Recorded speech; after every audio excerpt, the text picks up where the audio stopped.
Você acha que os Estados Unidos têm uma estratégia clara nesta guerra contra o Irã? Ou estão agindo sem estratégia alguma? Há um desejo, eu diria. Não há uma estratégia. O desejo é subjugar o lado iraniano, colocá-los de volta numa caixa, tomar o controle do Estreito de Hormuz e fazer com que provem não representar ameaça a ninguém na região e que nunca terão armas nucleares. Esse é o nosso desejo. Mas não existe uma estratégia para alcançar nenhuma dessas coisas. Eu só estava pensando, como militar com experiência direta em combate, como alguém que combateu em algumas dessas montanhas, entre o Afeganistão e o Paquistão, por exemplo. Muitas das montanhas dentro do Irã são do mesmo tipo. Eu sabia o quão difícil seria, do ponto de vista militar, conquistar uma nação tão grande quanto a maior parte da Europa Ocidental, com cadeias montanhosas desse tipo cobrindo todo o seu lado oeste.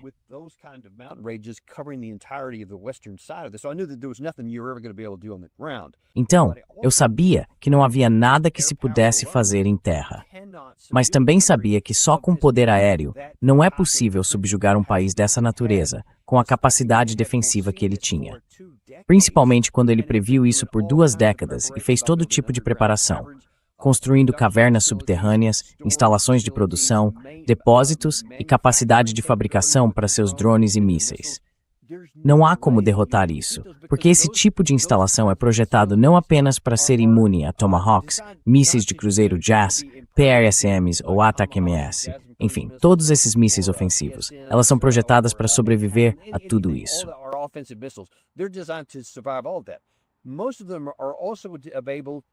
A maioria deles também é capaz de sobreviver a uma explosão nuclear.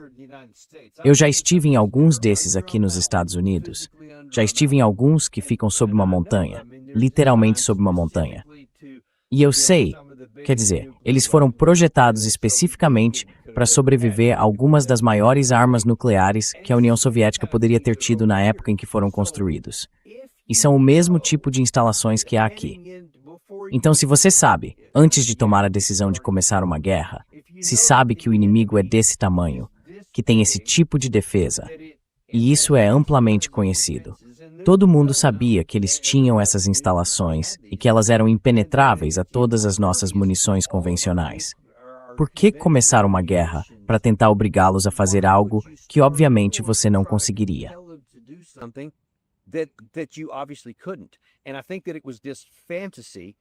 E acho que foi essa fantasia, alimentada por Benjamin Netanyahu, que dizia: "Ei, se assassinarmos o líder deles, vai ser como aconteceu com Maduro, lá na Venezuela. Vocês entraram, capturaram ele e o tiraram de lá. E depois disso, assumiram o controle de todo o governo. Eles praticamente entregaram o país para vocês. A mesma coisa vai acontecer aqui." Agora, quem acha que a Venezuela é parecida com o Irã não está prestando atenção. Quero dizer, a cultura, a história, a religião, as experiências deles, tudo o que aconteceu nos últimos 47 anos é radicalmente diferente de qualquer coisa na Venezuela. E vocês não têm alguém de dentro que ajudaria a viabilizar isso, como tivemos na Venezuela. Mas o presidente Trump parece ter pensado isso. Então, o que explica as decisões aparentemente contraditórias do presidente Trump sobre esta guerra? Elas fazem parte de uma estratégia deliberada ou são prova de que talvez não haja estratégia alguma? Bem, isso é prova de que ele está encurralado. Porque na minha visão, quando ele iniciou a guerra em 28 de fevereiro, aquilo selou o nosso destino. Nós perdemos essa guerra. Mesmo que ela esteja acontecendo agora, não há uma maneira lógica de vencê-la, porque não podemos desfazer a vantagem que o lado iraniano tem. Mas ainda temos mísseis, ainda temos aviões, porta-aviões e todo esse tipo de coisa. Então, parece que ainda é viável. Talvez, se fizermos um acordo bom o bastante, ou se pressionarmos o suficiente, talvez se impusermos um bloqueio e fizermos o povo sofrer o bastante, o governo mude de ideia. Isso é fantasia. Mas é a única coisa que o presidente Trump tem. Porque se ele simplesmente se guiasse pela realidade militar, pela realidade estratégica, pela realidade cultural e religiosa, saberia que isso é uma coisa temerária a se fazer.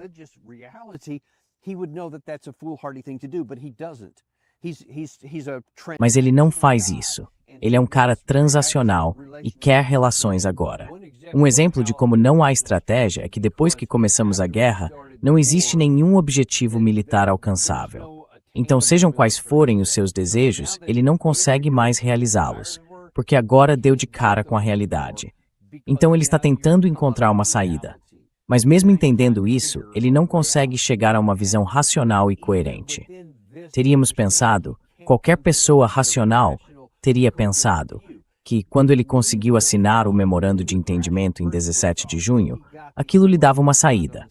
Aí ele poderia simplesmente cumprir os termos desse memorando e a crise seria resolvida.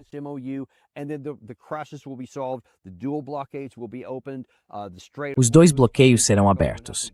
O Estreito de Hormuz pode ser reaberto.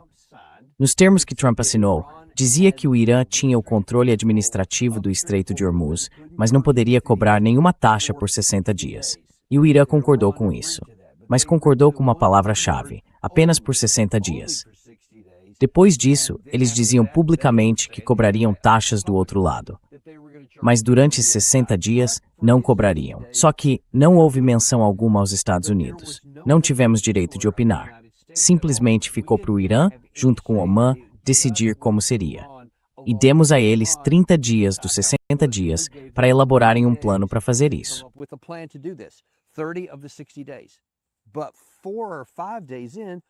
Mas, 4 ou 5 dias depois, de repente os Estados Unidos anunciam: aqui está um novo corredor sul, com Omã. Então, mesmo quando ele concordou com algo que estava começando a se abrir, aquilo chegou a cerca de 1/3 do nível anterior à guerra. Isso é ótimo. Muita coisa passou imediatamente, já no primeiro dia.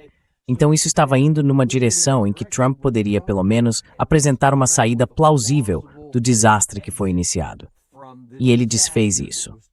Agora, algumas pessoas que sabem das coisas aqui em Washington, D.C., me disseram que ele sofreu uma pressão implacável de todos esses falcões da guerra, do próprio lado dele, dentro do seu próprio círculo, e claro, de muitos do lado israelense.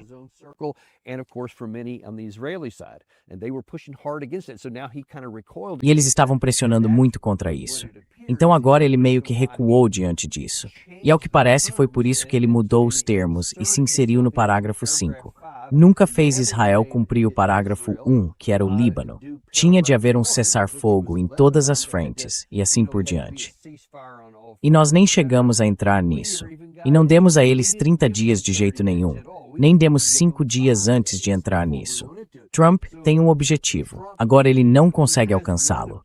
Então apresenta outra condição e depois desfaz essa também. Então ele é facilmente influenciado. Ele toma uma decisão e aí alguém fala com ele. Ele volta atrás. Veja o que aconteceu com a Arábia Saudita.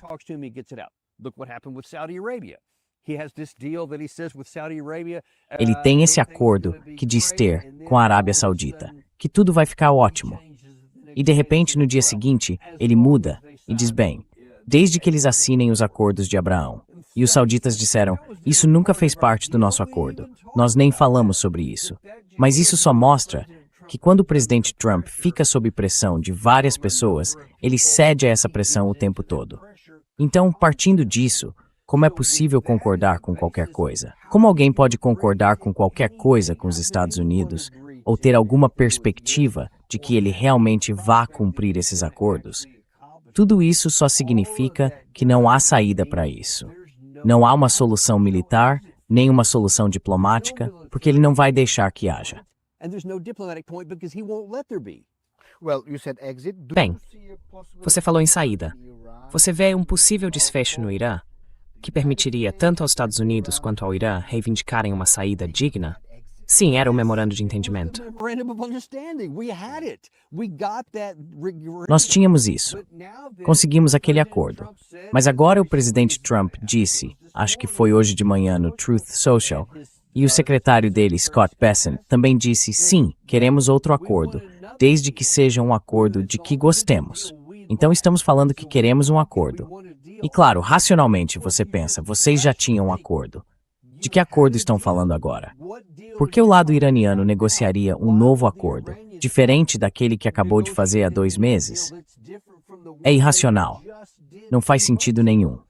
E ainda assim, é isso que ele está tentando fazer, o que significa que vai fracassar, porque o lado iraniano tem a vantagem militar, com todas aquelas cidades de mísseis que possui, além de meia dúzia de outras possibilidades para controlar os estreitos.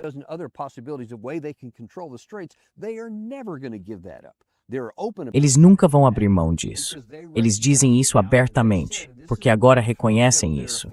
E disseram, isso veio de alguns de seus funcionários oficiais de governo no X, que agora é uma questão de segurança nacional. Não é mais apenas uma questão econômica.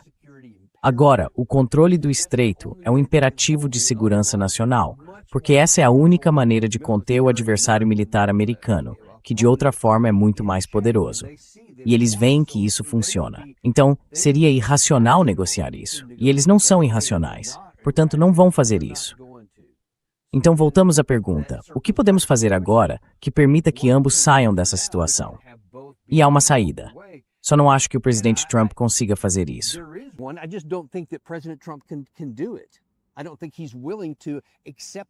Não acho que ele esteja disposto a aceitar esse tipo de desfecho, o que significa que a única possibilidade lógica é simplesmente a perpetuação do status quo. Mas isso também não pode ser mantido, por causa da perda de derivados de petróleo no mercado global. Com o passar do tempo, não dá simplesmente para reverter isso. E todas essas reservas estratégicas de petróleo estão se esgotando. Elas nos impediram de ter uma crise até agora. Mas não fizeram nada pelo combustível de aviação, pelo diesel, pelos fertilizantes e assim por diante. As reservas estratégicas de petróleo já não conseguem cobrir isso. Mas se continuarmos apenas adiando o problema, o custo vai continuar subindo, até que um dia essas reservas se esgotem e não possam mais ser usadas. E aí, de repente, só resta uma escassez de oferta. E não se pode ter atividade econômica sem petróleo.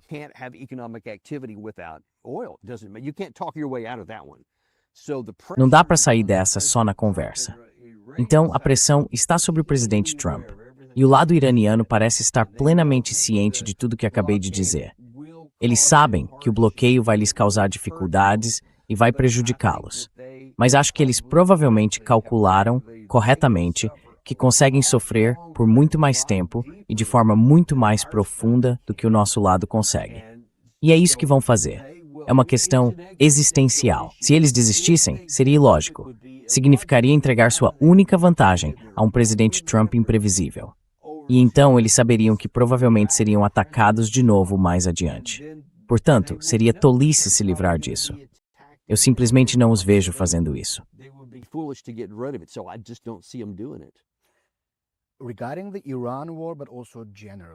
Sobre a guerra com o Irã, mas também de forma geral, tenho curiosidade de saber a sua opinião. Como você avalia as relações entre os Estados Unidos e Israel? Quer dizer, há tantos comentários, rumores e tudo mais. Quão influente é Israel nos Estados Unidos, na política americana e assim por diante? Alguns dizem que agora há uma divisão. Outros dizem que Israel é poderoso, que nunca, na história, foi tão poderoso quanto hoje. Então,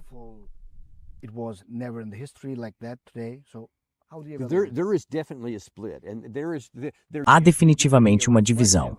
Antes, havia simplesmente um reflexo em toda a nossa sociedade, em todas as gerações, um reflexo automático de ser pró-Israel. Por que não seríamos? Claro, eles são nosso aliado democrático. Era só isso que se dizia, até Gaza, depois do 7 de outubro, e do que Israel fez. Eles foram atacados no 7 de outubro, num ataque terrorista com um saldo terrível. Ninguém tinha problema com eles responderem a isso. É o que qualquer um faria. O problema foi o que aconteceu depois. E todas as evidências indicam que Israel explorou essa oportunidade para simplesmente começar a destruir a faixa de Gaza, aumentar a pressão na Cisjordânia e assim por diante, com mais colonos chegando. E agora falando em anexar aquilo e assim por diante.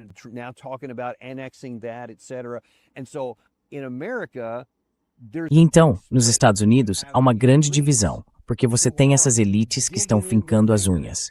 Nada disso as comove, o genocídio. As mortes de mulheres e crianças, tanto na Cisjordânia quanto em Gaza, não as comovem. Não mesmo. Elas simplesmente disseram não, Israel é nosso aliado e ponto final. E tudo o que eles fazem é por causa do 7 de outubro. Então elas simplesmente fecham os olhos para todo o resto.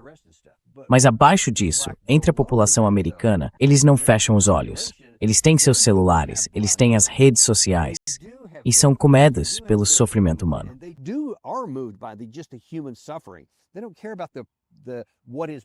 Eles não se importam com o que foi o passado, sabe? Nem com essa coisa de reflexão. Eles não refletem mais. E por isso estão pressionando cada vez mais as elites, de baixo para cima. Mas essas elites, sabe, tornaram sua tradição, sua história e suas posições inegociáveis com base no controle firme de Israel. E Israel, é claro, não vai abrir mão disso. Então vão continuar colocando mais dinheiro, vão continuar pressionando mais e assim por diante. Mas vou dizer uma coisa, muitas dessas pessoas, essas elites de que estou falando nos Estados Unidos, não são necessariamente, não é como se simplesmente tivessem sido compradas e pagas.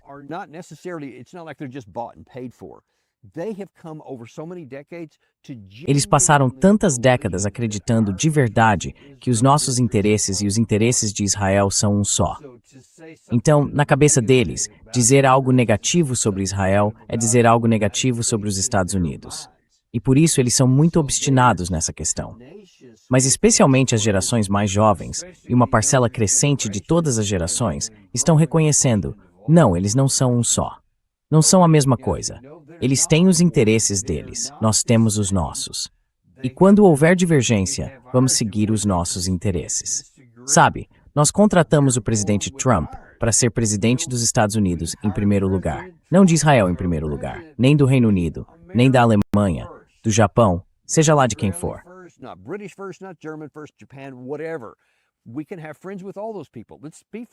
Podemos ser amigos de todas essas pessoas. Vamos ser amigos de Israel, mas não em primeiro lugar. Então eles estão irritados com essas outras pessoas que claramente estão sacrificando as necessidades dos Estados Unidos ao entrar numa guerra que nunca deveríamos ter travado, que não tinha nada a ver com o nosso interesse nacional. As pessoas percebem isso. Agora há americanos mortos por causa disso.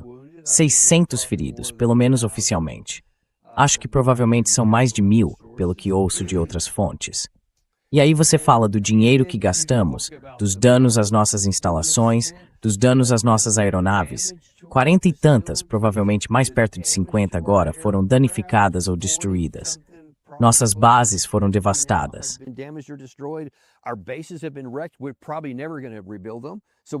Provavelmente nunca vamos reconstruir essas relações. Então perdemos nossa influência geopolítica na região para a Arábia Saudita, Catar, Emirados Árabes Unidos e Kuwait. Quero dizer, duvido que essas relações algum dia voltem a ser o que eram. Por que voltariam? Porque toda a premissa disso tudo era protegê-los. Era que nós podíamos protegê-los. Não protegemos nem a nós mesmos. Também não os protegemos. Então acho que quando isso acabar, vai haver um realinhamento de um jeito ou de outro. Tudo isso é negativo para nós. Mas as pessoas ainda não conseguem enxergar nada disso. Elas ainda só enxergam os últimos 50 anos ou algo assim, na verdade voltando a 1948, meio que por reflexo.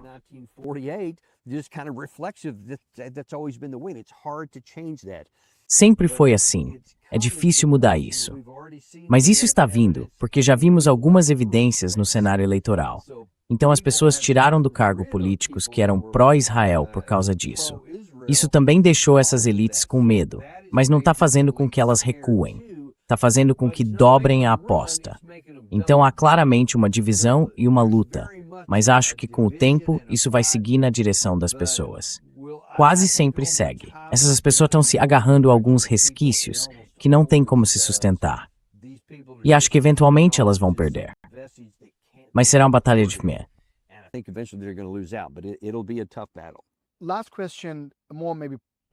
Última pergunta. Talvez uma pergunta mais pessoal. Segundo informações, Tulsi Gabbard queria você em um cargo sênior de inteligência, mas a nomeação foi retirada depois de objeções às suas opiniões. Acho que sobre Israel e Irã. O que aconteceu? Você pode explicar? E o que isso nos diz sobre o poder dentro do governo Trump?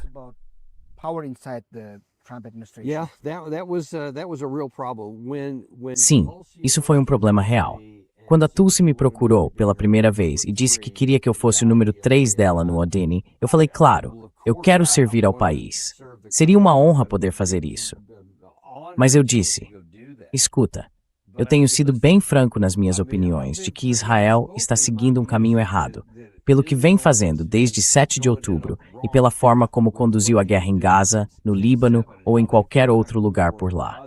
E eu disse, não tenho certeza de que isso vai cair bem nesta administração. Ela respondeu, acho que dá para contornar isso, porque você tem um histórico realmente muito bom.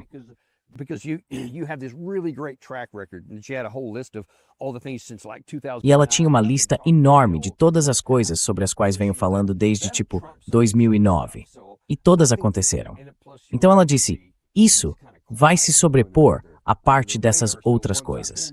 Além disso, você quer que seja algo meio discreto, que passe despercebido, porque depois que eu estivesse lá dentro, seria muito difícil tirar alguém.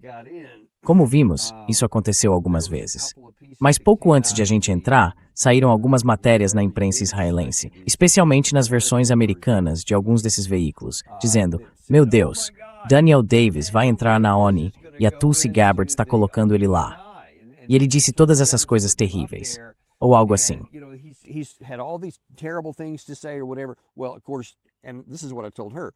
Bem claro, e foi isso que eu disse a ela. Nunca mudei minha opinião, nem ajustei por qualquer outra coisa.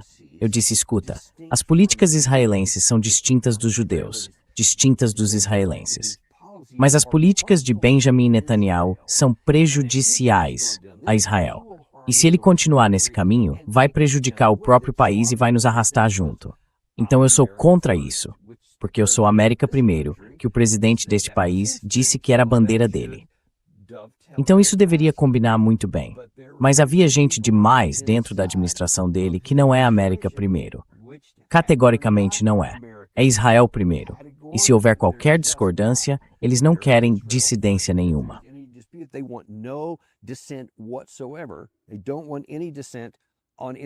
Eles não querem nenhuma divergência em relação a nada sobre Benjamin Netanyahu. Pessoalmente, em âmbito privado ou público, não faz diferença. Não pode haver crítica a nada em Israel, especialmente no nível do governo. Então essas pessoas perceberam isso e disseram que a última coisa que queriam, porque uma das minhas funções seria o briefing diário do presidente, era isso que eu forneceria a ele. Eu ficaria encarregado disso. Então disseram que não queriam um sujeito que fosse dizer a verdade sobre Israel. Se a verdade fosse, isso é ruim para o nosso país. Então fizeram tudo o que puderam. Aí Laura Loomer se envolveu. E então ela simplesmente divulgou um monte de coisas, de uma vez.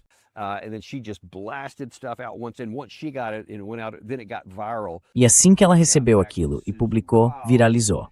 E então chegou até Susie Wiles. E aí, sem brincadeira, no dia em que eu começaria, eu tinha acabado de fazer um teste de polígrafo da CIA, sabe? Aquele que você precisa fazer para ter acesso a informações ultra-secretas.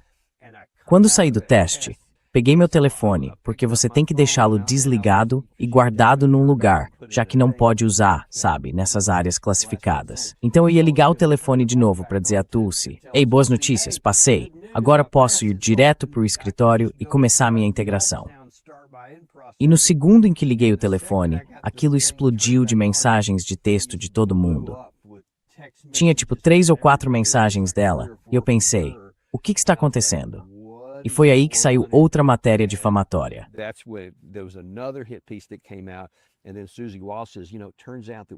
E então Susie Wiles diz, sabe, acontece que no seu programa você minou o presidente na guerra entre Rússia e Ucrânia. Eu disse, do que você está falando? Naquela época, o presidente Trump estava dizendo que haveria um cessar-fogo entre a Rússia e a Ucrânia. E eu fui ao meu programa e disse que não haveria cessar-fogo. Não tem como Vladimir Putin aceitar um cessar-fogo quando ele está em vantagem. Quer dizer, não faz sentido nenhum. Bom, alguém simplesmente disse a Susie Wiles, tá vendo? Ele tá minando o presidente. E eu disse, bem, se você assistir ao programa, vai ver que eu sou a favor do cessar-fogo. Eu quero que ele aconteça. Mas quero que a Rússia aceite isso. Então era só olhar para isso. Mas naquele ponto ficou claro que eles estavam apenas procurando algum motivo para dizer não. E ela disse, é isso. Eles retiraram sua indicação na hora. E foi por isso que eu fui descartado.